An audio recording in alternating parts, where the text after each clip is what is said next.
Greetings from Paha Sapa, the Black Hills where the Lakota people come to pray for the state of the world. Stan Gibilisco here. You're looking at my wood stove again, which I just started up recently this afternoon to warm me up as I begin my afternoon and evening work session in the Noid Cave, listening to the ham radio, writing a little book about ham radio, a little eventual production. I'm going to have a book published about ham and shortwave radio. But the purpose of this video is to show you what I need to periodically do with this fire. Particularly, now you're probably going to be able to see this. I sure hope so. It's a hot, well, it's not a hot poker yet. I stick it in the fire for a while and it'll be a hot poker. But the point is, it's a poker, and it's about pretty close to 3 feet or about 1 meter long, not quite that long. And I'm also wearing good, heavy leather, but cheap. I don't know if they're leather, I think they're imitation leather, but they're really insulated and really heat resistant, so I'm not going to burn my hands when I hold on to this poker. And then I just sort of maneuver the wood around with this poker. As I said, I just recently started this fire. See what you can do with a poker. You can turn these logs over and things like that. Now there's another precaution, couple other precautions that I take with this wood stove. I learned one of the lessons the easy way and the other one the hard way. The lesson that I learned the hard way involves wearing a long sleeve sweatshirt or jacket made of fire resistant material. I mean, that is to say that will not catch fire instantly if it should happen to get a spark that lands on it, because that can happen quite often.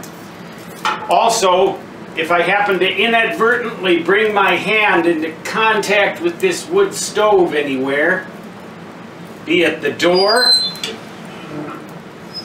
either one of the doors, or inadvertently the top of it, or any other part of it, or my arm, they're all covered so that they won't get burned, because I had my arm, my left forearm once came into contact with the left edge of this wood stove right here just for a brief instant. Or maybe it was the left edge of this door, I don't remember. Just for the briefest instant, created a 3rd-degree burn. You could actually smell the flesh as it burned, as it cooked. Well, it didn't hurt. It didn't look like much. It looked like a little scratch. But it began to get infected, and I ended up having to go to the emergency room. Well, I didn't have to go to the emergency room. I was a little bit panicked, though, because of the speed with which it got infected. I went in there and they prescribed some antibiotics and sent me a bill for $500.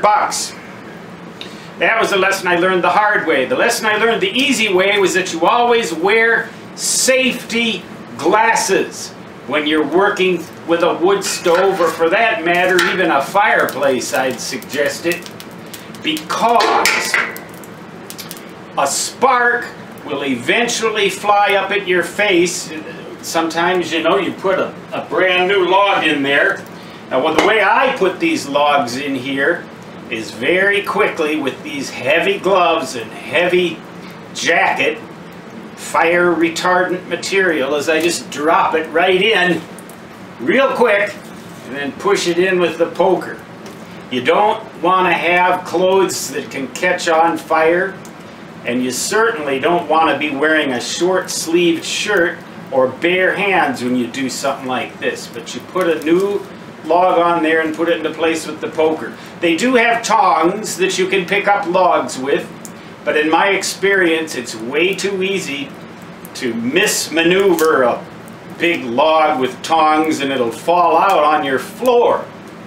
And that's not too good, especially if the floor is carpeted or doesn't have adequate protection. The floor in this nerd cave is just concrete for several feet around on all sides of this wood stove, so if a log falls out onto that floor, it isn't really going to matter very much. tongs are kind of nice so to pick up a smoldering log with, because you really don't even want to do that with the best gloves. It'll still get burned. So, but sparks can fly from this. See how the sparks are flying around in here? Usually they go up that chimney. My chimney has a 3-story draft and it's a real good, pulls real good. But not all chimneys do, and besides that, every now and then if I get a particularly snappy piece of wood, particularly lively one, a little bit of water in it maybe, a little wet, a little green, these are dry, it'll spark, and sparks can fly all over, and sooner or later one of them is going to hit where your eye would be if you weren't wearing safety glasses.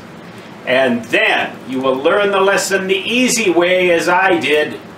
Wear safety glasses, because the hard way might involve a little bit more than a $500 medical bill should a spark land on your eyeball.